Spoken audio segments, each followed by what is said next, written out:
Welcome to the Kaleidoscope, Healthcare in a Diverse America, from molecule to market, with your host, Sheila Thorne.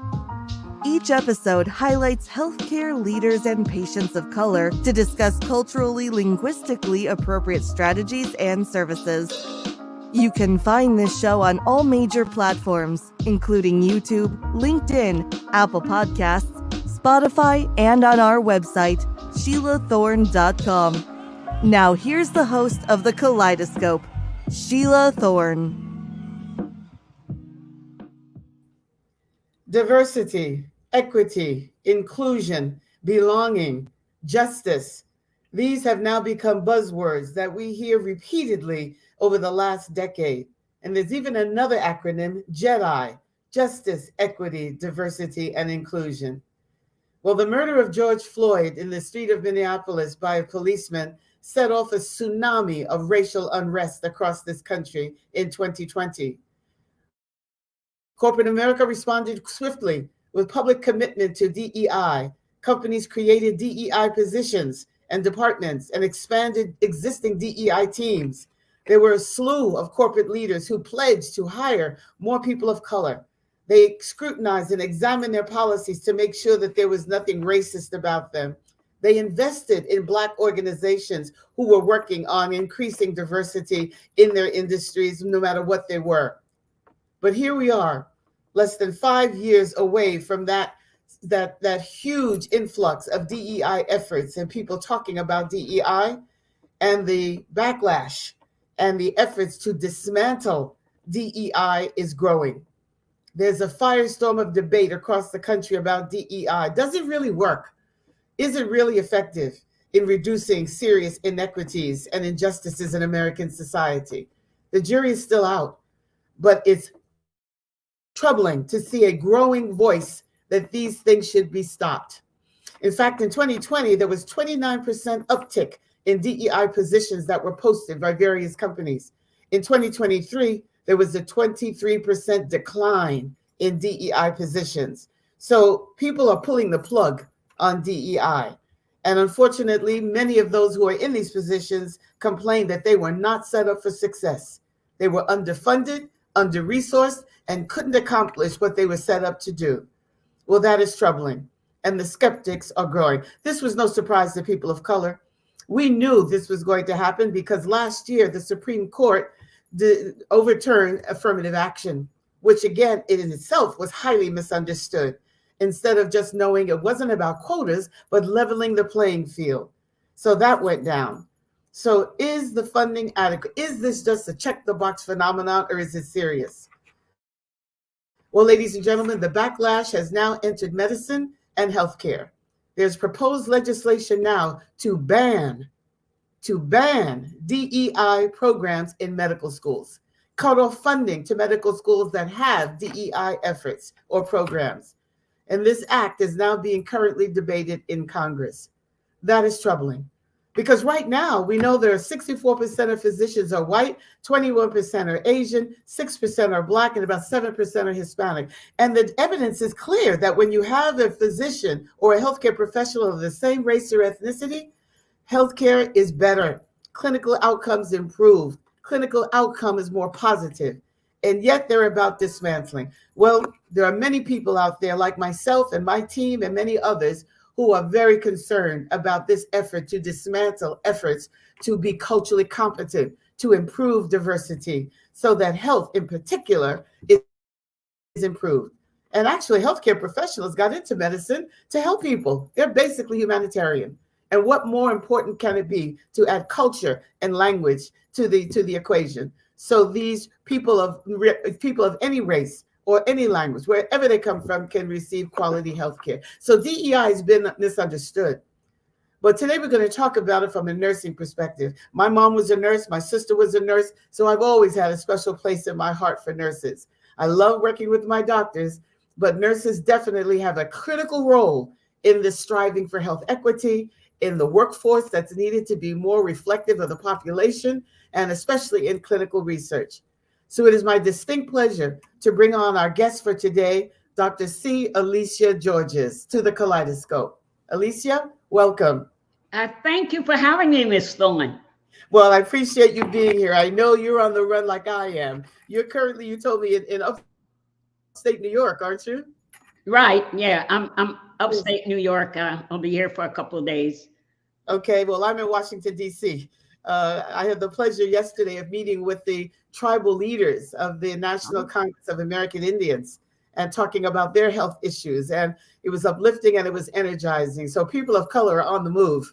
So we're all moving targets. But before we get into our conversation, Alicia, let me tell this audience a little bit, just a little bit about you. Alicia is not only a nurse, she's an educator, she's an administrator, she's a nonprofit executive. Born in the Virgin Islands, and definitely you will hear that as she speaks. She has always been passionate about healthcare. Certainly, her EDD degree is in educational leadership and policy studies. She was president of the National Black Nurses Association from 1987 to 1991, and she now heads up the National Black Nurses Foundation. And she's a national volunteer president of AARP. She has accolades all behind the work that she does and continues to do. She recently retired from Lehman College, head of the Department of Nursing. But as we talked the other night, she's busier now than ever before in terms of using her years of experience and expertise. She's a member of the American Public Health Association, Alpha Kappa Alpha Sorority, Sigma Theta Tau, Chi Eta Phi Nursing Sorority. She's received honors and awards from many, many people for her work. The American Nurses Association. She's received an award, the Mary Mahoney Award, the American Academy of Nursing, Living Legend Award. I can go on and on and on. Alicia has been a good friend for over a decade. And I believe we first met in Washington, D.C. during the Congressional Black Caucus Health Brain Trust with the late Louis Stokes. So we sat on the same panel. And after the session, we talked. We realized we lived right around the corner from each other in the Bronx. We sure did. So we've been friends ever since. I've admired her. I've learned from her. And I bring her here today because of the situation we're in now with diversity, equity, and inclusion. As I said, I love my doctors, and there are many of them who are doing the right thing. What about nurses, Alicia? We know doctors were denied membership in the American Medical Associations until the 1970s. What about nurses? Were they accepted in the mainstream nursing organizations? Oh, they were not. They were not. Nurses were not accepted. That's why the precursor to the National Black Nurses Association, which was the colored graduate nurses, were started. Because across the United States, as we call it in the islands, on the continent of the United States, yes, Blacks were not allowed to join organizations. But more interestingly enough, those Black nurses were not admitted to schools of nursing in this country. Wow. So there were schools of nursing, like they didn't admit Black physicians to schools of medicine. They didn't admit Black nurses. Wow. And even the part that is still resonates in some Black communities and for people who went through this, they were not even allowed from the historically Black schools of nursing. Yes. Many of them had to come north. Really? To do their clinicals because they wouldn't allow them to take care of white patients in the institutions. Really? Wow. So it's been a long history. I wrote an article back in 2007. I was looking at it, last week, and I said it was called The Long Road to Diversity.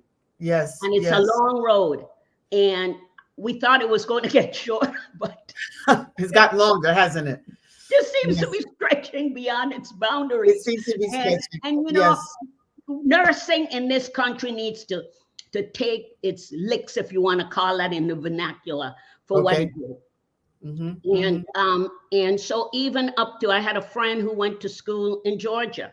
Yes. She was not allowed to join the American Nurses Association, and that was in the 60s. Wow. And, one of our longtime, I call it our shero in nursing, Dr. Mary Elizabeth Carnegie, who you met her, and I did. who wrote the Pathway Thread. She was not allowed to be in the Florida nurses. A woman of her caliber who founded schools of nursing in this country, she was shut out. My goodness. Well, unfortunately, that racism and that history, those are facts. We are not making this up. We're not being overly sensitive. Those are documented facts. So we have about the NMA represents about 50,000 Black doctors. Approximately how many Black nurses are there in America? Right now, we figure there's, according to the latest RN sample survey, and I'm never sure whose data I should accept, but right. allegedly this is the latest. About 11% of the almost 4.5 million nurses are Black or African descent. Interesting, very interesting. American. Yes, now, yes. People say, "Oh, that's a lot of people." Well, Ms. Thorne, No. it's not really when you looked at where we were back in when I started the National Black Nurses Day on the Hill. 36. I remember that. Ago. Yes, I remember that. Yes, so I we've do. known each other longer than a decade. We go That's way right. back. That's right. I was trying not to date us. Okay. But 36 years ago, we were only like 4 point something percent. Then a few years ago, we were just 7 point some percent. But the actual number of nurses in the country increased. So proportionately, there wasn't really that much of an impact, even though they play with statistics. Exactly. Who's doing the numbers? And I hear from doctors that I have the privilege of working with all the time, and they tell me quietly, I don't know what I'd do without my nurse. I don't know what I would do without having them there. They may not say it publicly, but they know exactly who's there to support them, for sure. But they do. I think we, at least the Black doctors, I think have been supportive. Yes. And because they see that we've all been so badly treated in this country when it comes to, and our patients are so badly treated. Exactly.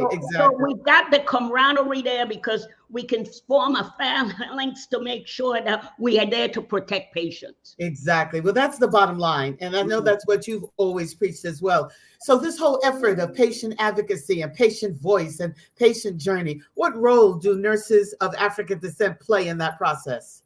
Well, just so you get a sense, I remind people that we nurses are the largest of the healthcare providers. The largest health workforce are nurses. Yes. We may not be a large number, but because we tend to stay where we are, our neighborhoods. When you look at New York City, look at who's in the Health and Hospital Corporation. Look in the public institutions across this country. Look in many of the communities where folks look like us. I worked in the Bronx. I taught in the Bronx. I did everything in the Bronx for over 50 years. Wow. But that's because that's so critical, and those are the persons that are in need. So that, and then when you look, if you want to take it globally, the largest number of healthcare providers in the world are women. They're women of color. Yes, they're the primary care providers, and they're nurses. Come on now. Okay. And so people need to get a sense of what do you think's happening in this world, and why aren't we? So the nurses here, nursing as a whole, trusted more than any other profession. They really are. Yes.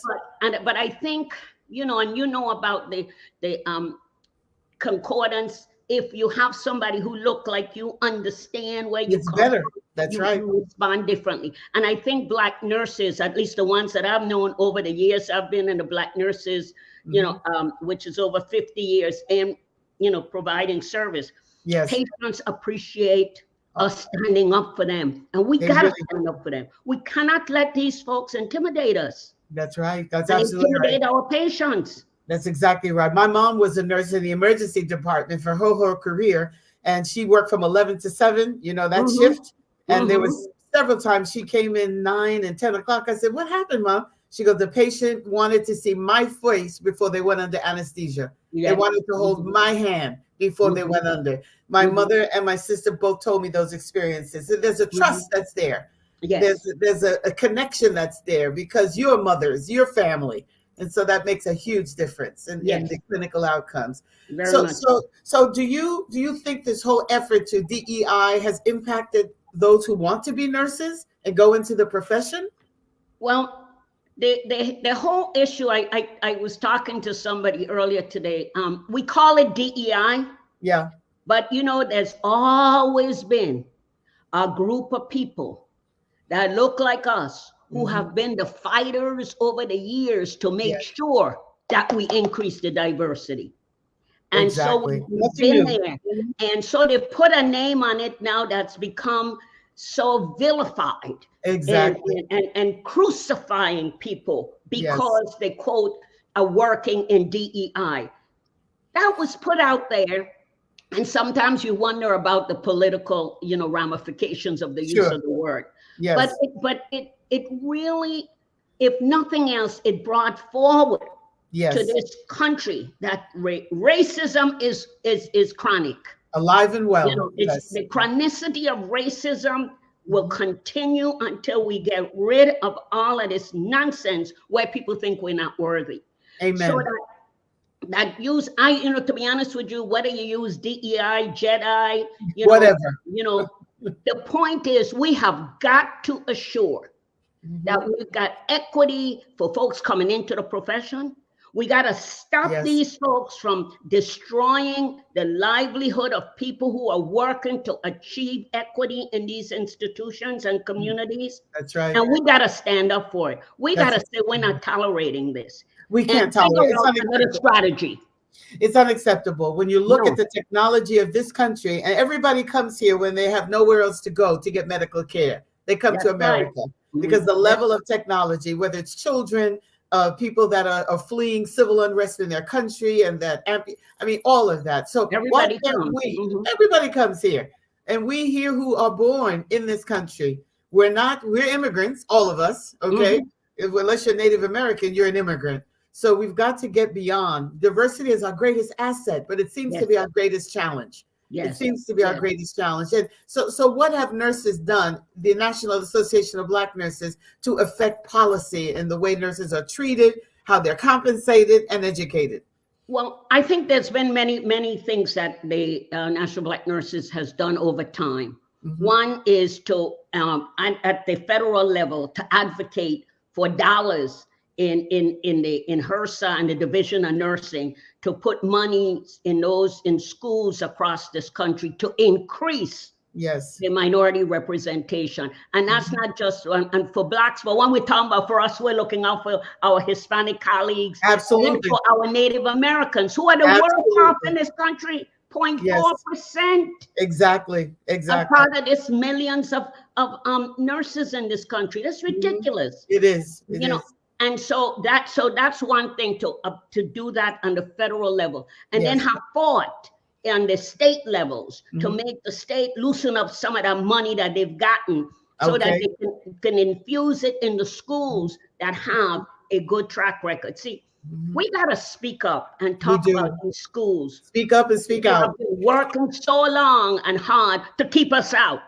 That's right. That's right. And give credence and work with those schools who have been really wonderful in bringing in Blacks, not just bringing them in, but making sure they retain them, make sure they graduate, and make sure they pass the boards and go on to these other advanced practice in this country, and to doctoral and in other professions. Absolutely. Other levels of the profession. Levels of professions, yes. I had a conversation with Tony Villaruel, who was past president of the National Hispanic Nurses Association. Since she was a student.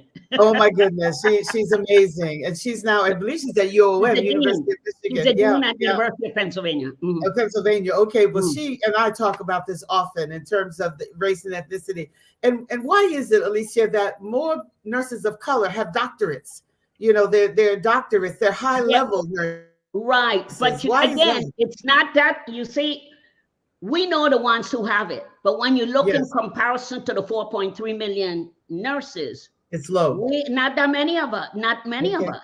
It's still only a percent. That's not even maybe a little more than or less than what we are in the whole profession, while the others have everything. So we've got nurses who have been working so hard, and organizations and schools that have been pushing. I started the doctorate in nursing practice at our college, at Lehman College. So we graduated the first group in 2023. Really? For all the Wonderful. years when we were allowed to, we were part of the PhD program at the Graduate Center. So we got a number of people through those programs. We've got programs across the like with the ANA that has the Minority Fellowship Program that's been around a long time that have increased those numbers. And we've got schools that really, and we got to come to grips with our historically Black colleges and nursing have done a hell of a job in producing the folks in this country. Those nursing programs have been top notch, have produced top people in this country, and we need to be supportive of them. Very much so. They need to get all the dollars and resources necessary to move and getting things done. Well, now that the FDA has made a mandate that you must have a proportionate number of people of color in clinical trials, can nurses play a role there in recruitment, retention, and management? Very much so. And see, what people don't understand is that in our baccalaureate programs, and that's what most of the 99% of the historically Black colleges graduates are all baccalaureate prepared. Yes. They have master's and doctoral programs too. But that we teach research in our basic programs so that you've got a cadre of people who are coming out, who have got licenses that we can begin to embrace to work as in these studies, to be part of the research team. The key team. And they are the ones that the patients will respond to. Absolutely. Because Absolutely. they come from their community, they look like them, and they trust them. They trust them to recruit. I know I've done it, in talking to medical students, and then, our International Society on Hypertension in Blacks, we ran clinical trials, and we made sure we went out there and we got those Black patients because people look like us who are recruiting them. Exactly. When my team goes to do site work to support the sites that are involved in clinical trials and they have nobody of color on their team, I look for Black nurses to come in. Whenever they have to come in for their meds or to get examined, to be in the waiting room so that when the patient walks in, they see somebody who looks like them, even though they're not technically part of the team. You must do it because trust is the key factor, not only of getting us in the trial, but staying in the trial. So nurses play a critical role in clinical research, and more pharmaceutical companies need to recognize the role they play. They're in the church. They're in the community. So. And we got to stand up for that. And we got to demand it. As you say now, they're now rules, but we got to make sure we monitor that stuff. You're doing it, but you are one of the very few in this country who do that. We need to make sure we set up some monitoring across this country to see. So does XYZ, how many people have you had? That's right. They talk about quotas. They're looking to get the numbers. And I tell people 0 is also a number. So if you have 0, you're not doing well. Exactly. Well, we asked one of our clients, have you done an audit of the site teams in terms of race and ethnicity? Does anybody on those teams speak Spanish? Does anybody speak French for our Haitian patients that may come in? They don't know. They're so focused on getting that trial done because time constraints are serious and cost is important. But you've got to have a welcoming environment for people that you want in clinical trials, especially really hard trials, like for cancer and for pediatric trials and that kind of thing. So diversity, in your perspective, Alicia, plays a role in clinical research. Yeah, and you know why? You know why it's so critical now? Because we've seen the increase worldwide in those chronic diseases, cancers. Across the, we used to talk about some of our low income countries, and we do all talking about infectious disease. We got these non-infectious diseases that are now plaguing people. We've got to make sure that we have folks. We look at ours here in this country with our diabetes. I know Miss Perot was on before. I listened to her. That's right, she was. Yes, but we've got to look and see what else. Look at all these other things that are going on. Look at the risk factors now that you've seen. They're saying the risk factors for dementia and early dementia, 30s and 40s. If you're high risk with diabetes. Use of alcohol. Why aren't we then making sure that we are looking at these groups? Yes, you have to embrace them and work with them You know, don't tell me after the fact, oh, you just did wrong. Well, what is your responsibility around, you know, helping to mitigate those risk factors? There you go.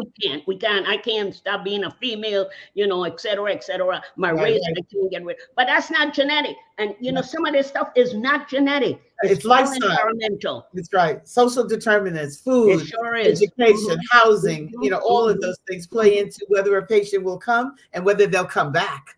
Because that's what you really want. So you use a word when you speak, Alicia, called disruption. You know, how can we be part of the disruption? Yeah, I like being a disruptor. I got that from Joanne Jenkins, the CEO of AARP, when she wrote her book on disrupting aging in this country. And it just seemed to me such a wonderful phrase that we've got to disrupt so much, but it's good disruption. As she says in her book, it's the challenges. What are the challenges and how are we going to meet those? How are we going to meet them? Yes. And I think we, you know, I believe in an interprofessional approach. You know, the National Black Nurses Foundation, board of directors, you've seen our website. We've got physicians, pharmacists, social workers, you know, nurses, everybody on the same page, trying to make sure we get to do something, because that's the approach we're going to have to use. We can't be in silos. It's coordinated care. You've got to have everybody in the room. I mean, we have done. I said, you know, we've been doing the same old because people have prevented us from using the strategies we know that work. They won't fund this. That's right. So we've got to figure out how we're going to do that. I mean, and hold people accountable. And hold people accountable. Demand quality service. That's what my team does in terms of work in the community. We empower our community with knowledge. You know, when you go into your physician, or there's a nurse practitioner, or there's a physician, ask hard questions. Why am I taking this pill? Why should I not eat this food, or etc.? So we've got to make sure that our community has the knowledge and information they need, and we need to back them up. As you said earlier, protect them. Right. I remember when I was in the hospital for a procedure, those Black nurses took care of me. Okay. They came in and checked on me when everybody else had gone home. They say, you need anything, Ms. Thorne? I mean, they were there, even though I was well treated by everyone, but they in particular took special care of me. They made sure. I never, ever forgot that. So nurses, I look at you as the glue. Okay. The physician is you're right there. You look like the community. You're in the community. You're medically educated. You're clinicians. All of that comes into play. So final words, Alicia. Future of nursing for women of color. What is it? Is it optimistic, pessimistic, or possibilities? I don't want to believe, and I have to think positive. It's very optimistic. Okay. It's a great place for one who cares about humans. So it's all about human caring. But also because of the opportunities, as some of you iterated before, you know, working in clinical trials, working in community-based care, you know, working in corporations, working in academic institutions, being a nurse practitioner, all of those things that it's very optimistic. And I don't want the folks in the rest of the country beating up on us in New York, but, you know, but somebody graduating now, salary is over $100,000 starting. Wow. In New York.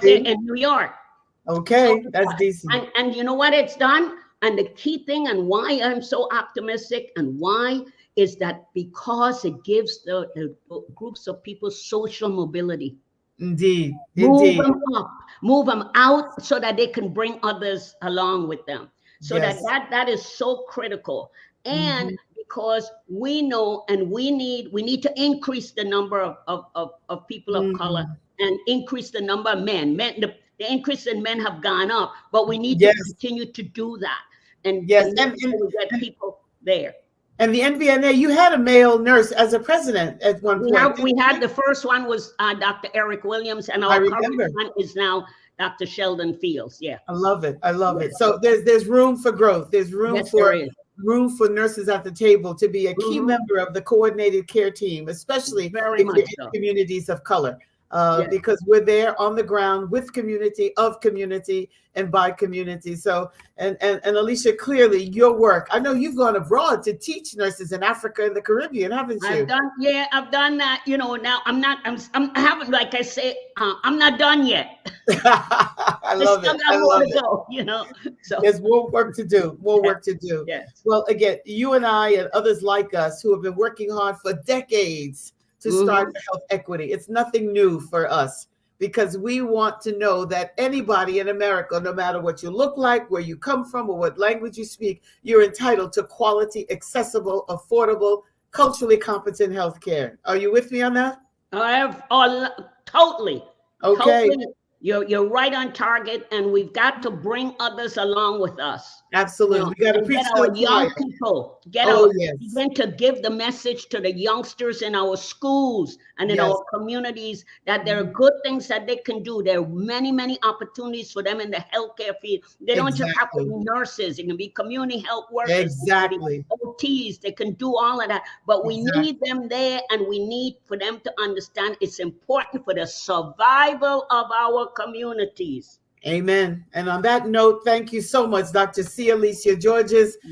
Please Google her name. I gave you just a smidgen of what she has done and where she has been and how she has been a change agent in this striving for health equity. So thank you, Alicia, for your time. Thank you so much. For your commitment. It was a pleasure. Thank you. And look forward to the next episode of the Kaleidoscope in the first 2 weeks of April. Be well, stay safe. Right. You've been tuning into The Kaleidoscope, Healthcare in a Diverse America from Molecule to Market, with your host, Sheila Thorne.